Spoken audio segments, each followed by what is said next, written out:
Hello student, welcome to physics online classes of Symbiosia School. Today we will going to study new chapter 4, magnetic effect of current. Today's topics are magnetic effect of current, Oersted experiment, second Ampere swimming rule, Maxwell corkscrew rule, right hand thumb rule and Biot-Savart law. So first is magnetic effect of current. 10th class में आप लोग पढ़ चुके हैं कि current क्या है, magnetic effect देता है।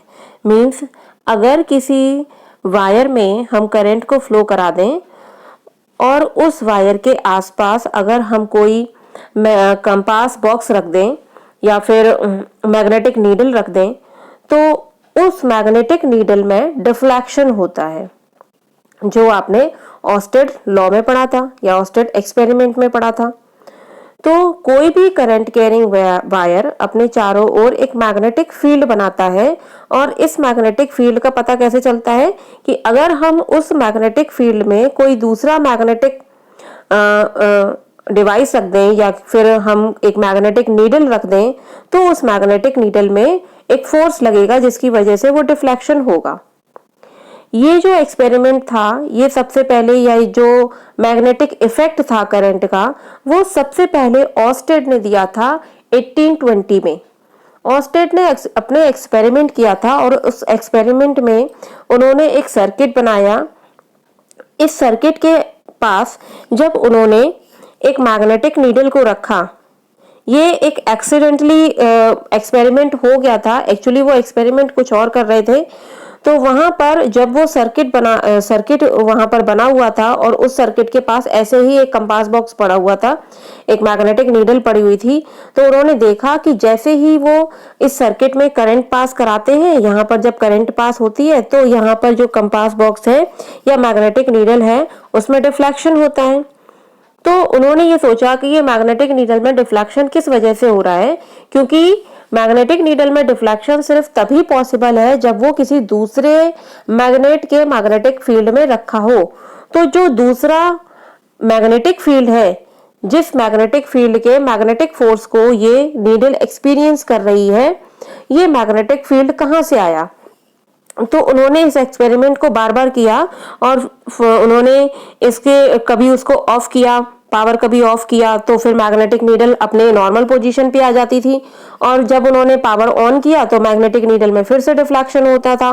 तो और जब उन्होंने इस डायरेक्शन को मींस करंट की डायरेक्शन को जब रिवर्स किया तो उन्होंने देखा कि मैग्नेटिक नीडल में अब डिफ्लेक्शन ऑपोजिट डायरेक्शन में हो रहा है, यानी कि इस साइड हो रहा है। तो इन सारे एक्सपेरिमेंट को बार बार करने पर फाइनली वो अपने इस डिसीजन पर पहुंच गए कि एक करंट कैरिंग वायर अपने चारों ओर एक मैग्नेटिक फील्ड बनाता है और इस मैग्नेटिक फील्ड में जब हम कोई दूसरे मैग्नेट रखते हैं या फिर मैग्नेटिक नीडल रखते हैं तो उस मैग्नेटिक नीडल पर मैग्नेटिक फोर्स लगता है जिसकी वजह से वो डिफ्लेक्ट होती है। इस एक्सपेरिमेंट को आप इस तरीके से भी कर सकते हैं। सपोज आप एक कंडक्टर ले लीजिए, आपने एक वायर ले लिया है और उस वायर में आपने आई करंट फ्लो करा दिया है। अब इस वायर को आपने पास करा दिया है एक कार्डबोर्ड से, या इस वायर को आपने एक कार्डबोर्ड में होल करके उससे पास आउट कर लिया है। जब आप इस कार्डबोर्ड पर आयरन फ्लिंक्स स्प्रिंकल करते हैं और उसको हल्का सा टैप करते हैं तो आप देखते हैं कि सारी आयरन फ्लिंक्स कंसंट्रिक सर्कल्स के फॉर्म में अरेंज हो जाती हैं। तो ये जो कंसंट्रिक सर्कल्स हैं, ये कंसंट्रिक सर्कल्स किसकी वजह से बने हैं? ये मैग्नेटिक फील्ड की वजह से बने हैं। और ये मैग्नेटिक फील्ड कहाँ से आया है? ये मैग्नेटिक फील्ड इस वायर में करंट से आया है और ये मैग्नेटिक फील्ड या ये कंसंट्रिक सर्कल्स जो होते हैं वो मैग्नेटिक लाइंस ऑफ फोर्स को शो करते हैं। तो दोनों ही एक्सपेरिमेंट से ये बात प्रूफ हो जाती है कि एक करंट कैरिंग वायर जो है वो मैग्नेटिक फील्ड बनाता है। So when current was allowed to flow through a wire placed parallel to the axis of magnetic needle kept directly below the wire, the needle was found to deflect from its normal position. First diagram में जो आपकी magnetic needle है वो wire के बिल्कुल नीचे रखी हुई है और स्टार्टिंग में उसकी पोजीशन बिल्कुल जस्ट उसके पैरेलल थी इस तरीके से, लेकिन जैसे ही करंट फ्लो किया उसकी पोजीशन अपनी नॉर्मल पोजीशन से थोड़ा सा डिफ्लेक्ट हो गया। नेक्स्ट डायग्राम में when current was reversed through the wire, जब वायर में करंट की डायरेक्शन को चेंज किया गया, यानी कि करंट की डायरेक्शन को रिवर्स कर दिया, तो जो मैग्नेटिक नीडल जो कि वायर के जस्ट नीचे थी, वो मैग्नेटिक नीडल जो कि वायर के बिल्कुल पैरेलल थी, वो मैग्नेटिक नीडल अब यहां से डिफ्लेक्ट होकर उसकी पोजीशन ये हो गई है। यानी कि दोनों ही कंडीशन में डिफ्लेक्शन हो रहा है, फर्क सिर्फ इतना है कि दोनों ही कंडीशन में जो डिफ्लेक्शन है वो डिफ्लेक्शन ऑपोजिट डायरेक्शन में हो रहा है। नेक्स्ट है rules to determine the direction of magnetic field, यानी कि डायरेक्शन ऑफ मैग्नेटिक फील्ड को हम किस तरीके से डिटरमाइन करते हैं वो यहाँ पर दिया गया है, जिसको हम कहते हैं एम्पियर्स स्विमिंग रूल और स्नो रूल। सपोज कर लीजिए कि कोई एक पर्सन है जो कि स्विम कर रहा है, और वो किस डायरेक्शन में स्विम कर रहा है, वो स्विम कर रहा है करंट के डायरेक्शन में। करंट का डायरेक्शन जो कि हमने ले रखा है साउथ टू नॉर्थ, यानी कि उसकी स्विमिंग की जो डायरेक्शन है वो है आपकी साउथ टू नॉर्थ। और मैग्नेटिक नीडल को एज्यूम कर लिया है कि मैग्नेटिक नीडल जस्ट उसके नीचे है, यानी कि जो पर्सन स्विम कर रहा है उसके जस्ट नीचे मैग्नेटिक फील्ड रखी हुई है, मैग्नेटिक नीडल रखी हुई है जो कि उस पर्सन के पैरेलल है। यानी कि यहाँ पर जो मैग्नेटिक नीडल है वो फर्स्ट कंडीशन में इस पर्सन के बिल्कुल पैरेलल थी। ठीक है, अब सपोज किया कि जो करंट है वो उसके फीट से एंटर करता है और हेड तक जाता है, यानी कि डायरेक्शन वही साउथ टू नॉर्थ। तो इस कंडीशन में जो मैग्नेटिक नीडल का डिफ्लेक्शन होगा, वो मैग्नेटिक नीडल का डिफ्लेक्शन उसके लेफ्ट हैंड से रिप्रेजेंट होगा।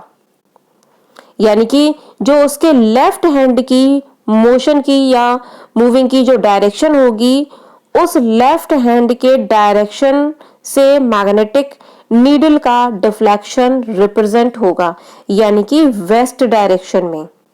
इसको हम स्नो रूल भी कहते हैं। स्नो रूल्स जिसमें एस रिप्रेजेंट करता है साउथ, एन रिप्रेजेंट करता है नॉर्थ, ओ मीन्स ओवर और डब्ल्यू मीन्स वेस्ट। यानी कि जो करंट का डायरेक्शन है वो क्या है, south to north. Over means जो वायर है वो वायर मैग्नेटिक फील्ड के ऊपर रखा हुआ है, यानी कि a wire held over the magnetic needle. A wire held over the magnetic needle means ये आपकी मैग्नेटिक नीडल है और ये मैग्नेटिक नीडल के ऊपर ही आपका ये वायर रखा हुआ है। तो यहाँ पे जो लास्ट वर्ड है W, वो W यानी कि वेस्ट डायरेक्शन आपके नीडल की डिफ्लेक्शन की डायरेक्शन को शो करता है।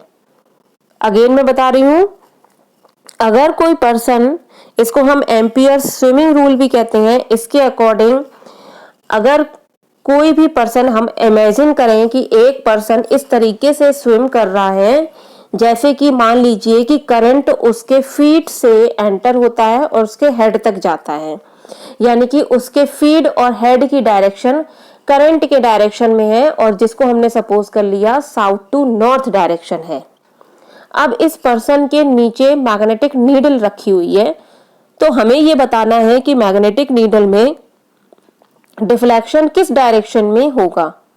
तो मैग्नेटिक नीडल में जो डिफ्लेक्शन है वो उस स्विमर के लेफ्ट हैंड के डायरेक्शन पे डिपेंड करेगा, यानी कि स्विम करते समय जो उसका लेफ्ट हैंड का डायरेक्शन होगा वो वेस्ट की तरफ होगा।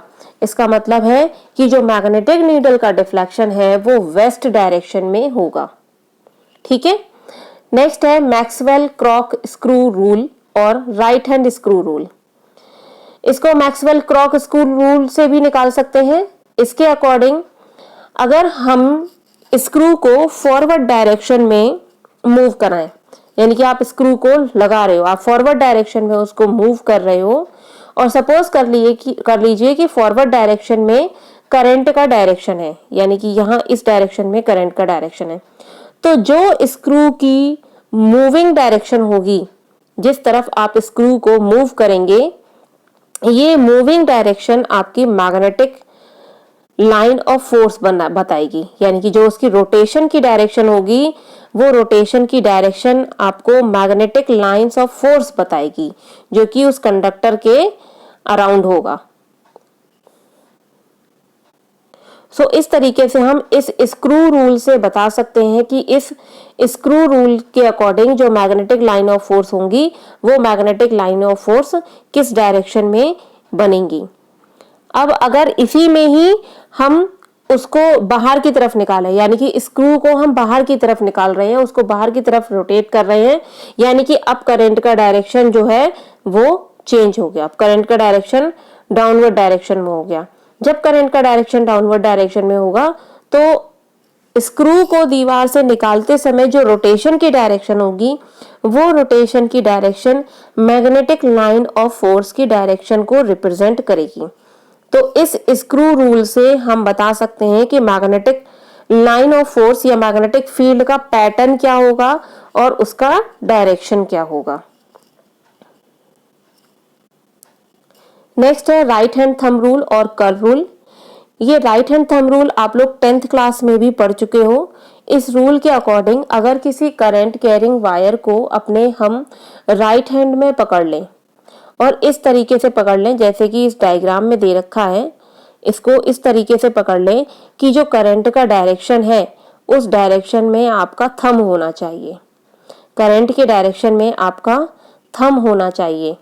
तो जो फिंगर्स हैं, जो यहाँ पर फिंगर्स दे रखी हैं जो कि वायर को एनसर्कल करी हुई हैं, तो ये फिंगर्स आपको मैग्नेटिक फील्ड के पैटर्न को शो करती हैं। यानी कि इस वायर में अगर मैं बात करूं इस वायर की, तो इस वायर में मैग्नेटिक फील्ड आपका इस तरीके से बनेगा, ठीक है, जिसकी की डायरेक्शन ये होगी, इस डायरेक्शन में आपका मैग्नेटिक फील्ड बनेगा।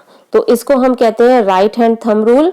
इसमें जब हम किसी करंट कैरिंग वायर को इस तरीके से होल्ड कर लें, तो करंट कैरिंग की जो हमारे राइट हैंड का थंब है वो करंट के डायरेक्शन को रिप्रेजेंट करे, तो उस वक्त जो फिंगर्स हैं वो फिंगर्स हमें मैग्नेटिक फील्ड पैटर्न शो करती हैं। So if a current carrying conductor is imagined to be held in the right hand such that the thumb points in the direction of the current, then the tips of the finger encircling the conductor will give the direction of magnetic lines of force. Next है इसमें bio-Savart law. Bio-Savart law जो कि scientist bio-Savart ने दिया था, इस law के according किसी स्मॉल करंट की वजह से, यानी कि एक छोटे से हमने करंट का अमाउंट ले लिया DI, तो इस करंट एलिमेंट की वजह से किसी पॉइंट पर एक छोटा सा जो मैग्नेटिक फील्ड बनेगा, वो मैग्नेटिक फील्ड कितना बनेगा उसके लिए एक तरीके से ये फॉर्मूला है। तो सपोज कर लिया हमने कि एक कोई भी हमने एक लेंथ मान ली है या कोई भी हमने एक वायर मान लिया है और उस वायर में हमने ये जो एलिमेंट है, ये जो इतना हिस्सा है, उसको हमने मान लिया कि इसकी लेंथ है DL। अब इस DL लेंथ से R डिस्टेंस पर एक पॉइंट है P।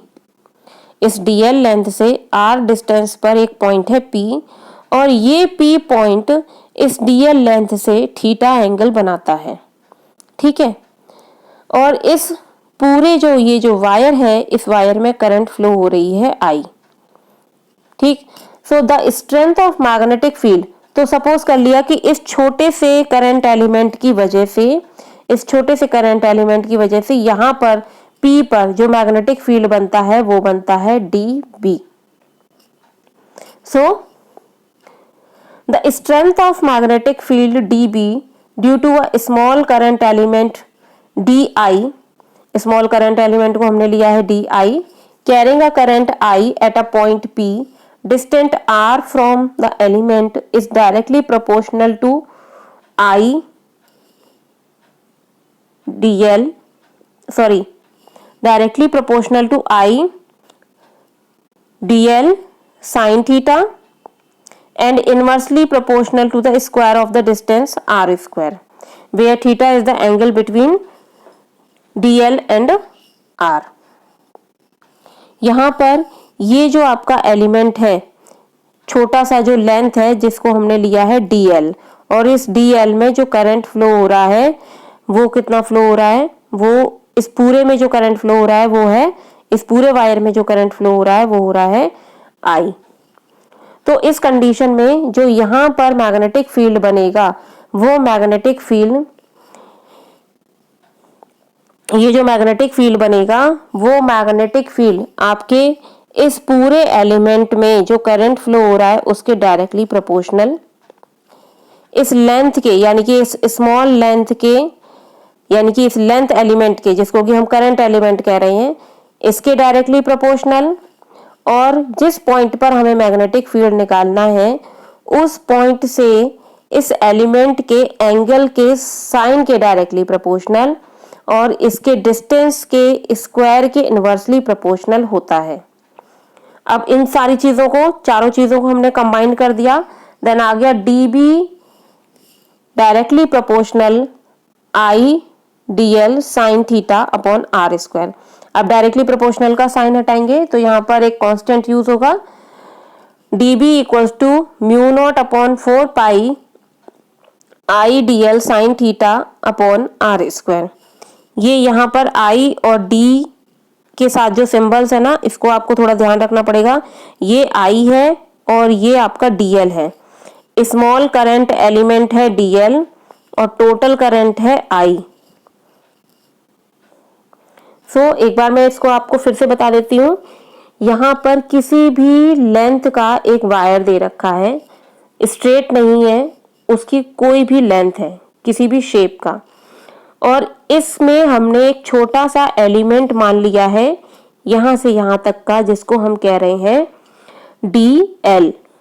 इस dl से थीटा एंगल बनाता हुआ एक पॉइंट है r डिस्टेंस पर p, और इस पॉइंट पर हमें मैग्नेटिक फील्ड निकालना है। तो सपोज कर लिया कि हमने जो यहाँ पर ये छोटा सा लेंथ एलिमेंट है, तो इस छोटे से लेंथ एलिमेंट में जो भी करंट फ्लो होगा उसके थ्रू यहाँ पर जो मैग्नेटिक फील्ड बनेगा वो भी छोटा बनेगा, जिसको हम कह रहे हैं dB। तो ये मैग्नेटिक फील्ड यहाँ पर बनेगा। अब जो ये मैग्नेटिक फील्ड बनेगा वो मैग्नेटिक फील्ड करंट के डायरेक्टली प्रोपोर्शनल, इस लेंथ के डायरेक्टली प्रोपोर्शनल, एंगल के साइन के डायरेक्टली प्रोपोर्शनल, और इस लेंथ मींस इससे जो डिस्टेंस है उसके स्क्वायर के इनवर्सली प्रोपोर्शनल होता है। अब ये सारी चीजें कंबाइंड कर दीजिए। सारी चीजें कंबाइन करने के बाद म्यू नॉट अपॉन ये हो जाएगा dB directly proportional I dl sine theta upon r square. Then ये डायरेक्टली प्रोपोर्शनल का साइन हटाएंगे तो यहाँ पर सिंबल आ जाएगा या कांस्टेंट आ जाएगा mu naught upon 4 pi I dl sine theta upon r square, where mu naught upon 4 pi is a constant, और जहां पर ये म्यू नॉट जो है वो है absolute magnetic permeability of free space. ये फ्री स्पेस यानी कि वैक्यूम की एब्सोल्यूट मैग्नेटिक परमिएबिलिटी है, जिसकी की वैल्यू होती है 4 pi into 10 to the power -7। Mu naught की वैल्यू होती है 4 pi into 10 to the power -7।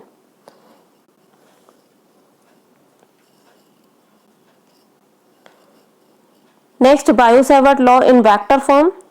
अब इसी को हमने वेक्टर फॉर्म में लिख लिया है, अभी तक जो आपके पास था वो था स्केलर फॉर्म में।